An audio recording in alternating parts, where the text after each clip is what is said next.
कृष्ण की जन्मभूमि में आप सभी का स्वागत है। तो आज हम बात कर रहे हैं मथुरा की। मथुरा उत्तर प्रदेश जिले में यमुना नदी के तट पर बसा एक बहुत ही सुंदर शहर है। मथुरा मंदिरों की भूमि है, जहां आपको शहर के हर नुक्कड़ पर मंदिर ही मंदिर देखने को मिलेंगे।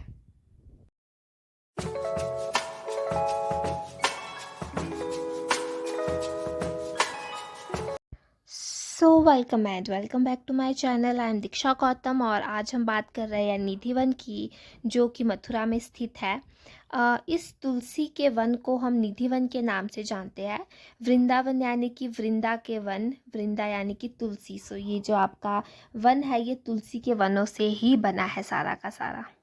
तो आज हम बात कर रहे हैं निधि वन के कुछ रहस्यों की, जिसमें से सबसे पहला रहस्य है, आज भी करते हैं श्री कृष्ण रासलीला। आज भी श्री कृष्ण अपनी 16,000 गोपियों के साथ रासलीला करते हैं। और ये भी कहा जाता है कि कृष्ण भगवान जी ने 16,801 रूप लिए थे और गोपियों के साथ रास रचाया था। कहा जाता है कि इस दृश्य को देखना, गोपियों की इस रासलीला को देखना असंभव है। और बहुत से लोग हैं जिन्होंने इस लीला को देखने का प्रयास किया, लेकिन उनमें से कोई भी इस लीला को नहीं देख पाया। नंबर 2, किस तरह चैतन्य महाप्रभु ने वृंदावन को लुप्त होने से बचाया। कहा जाता है कि पौने 6,000 साल पहले 10 किलोमीटर के एरिया में वृंदावन था, लेकिन कलयुग में वृंदावन लुप्त होता जा रहा था। तब संत चैतन्य महाप्रभु ने नवद्वीप से आकर तपस्या की और निधिवन को प्रकाश किया। नंबर 3, निधिवन के अनोखे पेड़। देखने में ये पेड़ बहुत ही सूखे लगते हैं, क्योंकि कहा जाता है कि ये पेड़ गोपियां है जो कि बूढ़ी हो चुकी है। लेकिन ऊपर से ये सब के सब पेड़ देखने में आपको बहुत ही हरे भरे लगेंगे। ये पेड़ दूसरे पेड़ों से बहुत ही अलग है, क्योंकि एक दूसरे से बहुत ही ज़्यादा जकड़े रहते हैं। और रात को इसी वन में रासलीला भी होती है कृष्ण जी की। नंबर 4, ललिता कुंड कैसे उत्पन्न हुआ। जैसे ही आप निधि वन में जाते हैं, एंटर करते हैं, तो आपको ललिता कुंड भी वहाँ पर दिखेगा। कहा जाता है कि श्री कृष्ण जो थे, जब वो राधा रानी के साथ रासलीला कर रहे थे, तो उनकी एक प्रिय सखी ललिता भी वहाँ पर थी, जिसे प्यास लगती है। और रात के समय पानी का प्रबंध ना होने के कारण श्री कृष्ण जी अपनी बंसी से वहाँ पे खुदाई करते हैं, जिसकी वजह से उनकी जो प्यास है वो बुझ पाती है। तभी से वहाँ पर ललिता कुंज जो है वो स्थित है। नंबर 5, रंग महल और श्रृंगार महल वृंदावन। रंग महल में आज भी राधा रानी और श्री कृष्ण की रासलीला होती है। महल को अच्छे से सजाया जाता है।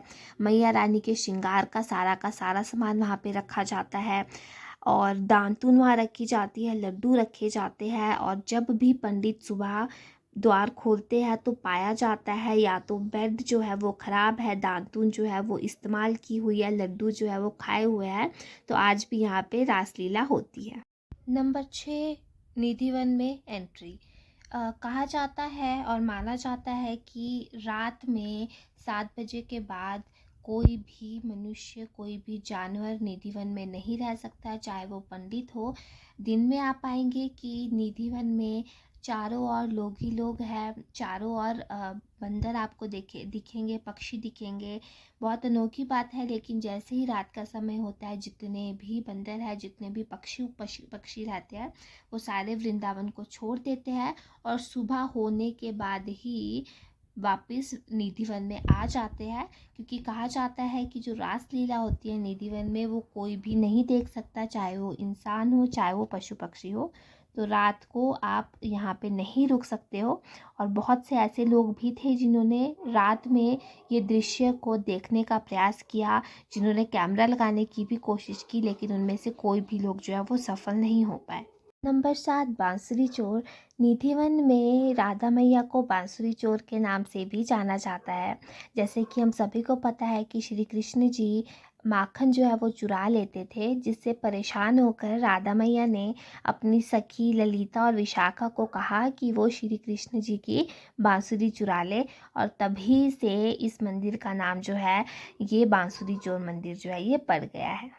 बांसुरी चोर का ये जो मंदिर है, जो जिसमें राधा रानी ने बांसुरी पकड़ी है, ये मंदिर आपको सिर्फ निधि वन में ही मिलेगा। नंबर 8, भक्तों की समाधि।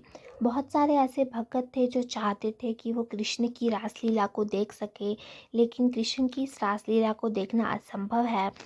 रात में उन्होंने क्या देखा सिर्फ वही जान सकते हैं, क्योंकि सुबह उठ के उनके मृत शरीर जो है वो मिले, और जो संत थे उन्होंने उनकी फैमिली को बताकर उनकी जो समाधि बना दी।